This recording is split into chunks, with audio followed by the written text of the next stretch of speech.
So if you're ready to go, we're going to start off with some legislation Yeah. questions. Firstly, in the last 2 years, you've co-sponsored several key pieces of legislation, including the 105.5 billion FAA Reauthorization Act of 2024, signed into law in May 2024, and the more recent 580 billion Build America 250 Act, the bipartisan Surface Transportation Reauthorization Bill you co-sponsored with Chairman Graves, that overwhelmingly passed the House Transportation Committee in May of this year. Yeah. What were the most important provisions in those bills for aviation safety, workforce development, and infrastructure in Washington State? And what specific projects or improvements in the second district do you hope to see advance with continued federal infrastructure investment? Yeah. Thanks for the question, because transportation and infrastructure investment is critical in the Northwest for job creation. Infrastructure investment equals jobs. It's a pretty simple formula. So the federal government has some responsibility to support these investments that occur, say, at Payne Field, using some of the FAA federal aviation dollars to not just improve the taxiway system, but improve the runway at Payne Field in the future. Up north, outside of Snohomish County, in Bellingham, the Bellingham Airport, Skagit County Regional Airport, all using these federal dollars to help make improvements to the taxiways and runways. And when you build that infrastructure, it makes it more attractive for folks to invest in businesses here in the Northwest. That's on the aviation side. And on the roads, bridges, highways, transit, rail side, the surface transportation bill, we passed that out of committee. We're working on trying to get it now to the floor, eventually the Senate and then the president.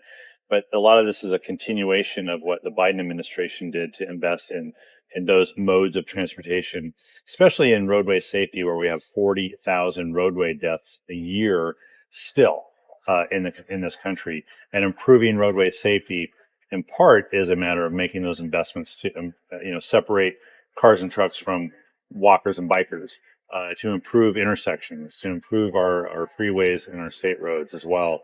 A lot of that money comes through the federal government to our states, and that investment happens locally.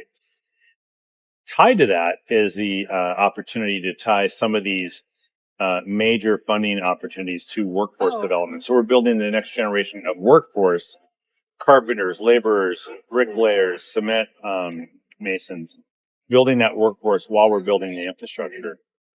And that's been a key focus of mine as well. Great.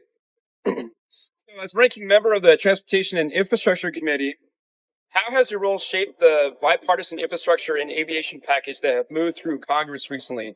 Additionally, what compromises were necessary to get things done? My basic principles on aviation and on road movement, surface transportation movement, have been to get a safer, more reliable, and more accessible and cleaner transportation system built.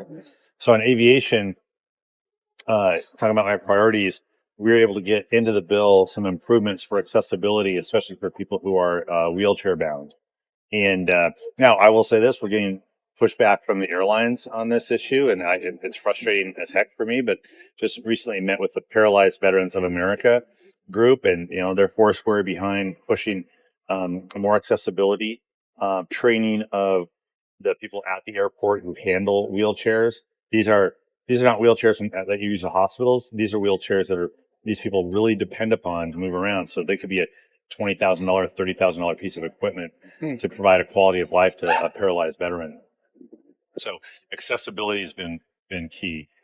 Safety has been key. So these investments that we're making, not just in better runways, better taxiways, in the technology for surface awareness at the airport, so that people in control towers have a better idea of what's happening out there in the taxiway and on the runways. So we're cutting down the possibility of what they call runway incursion, which is a nice way of talking about airplanes running into each other.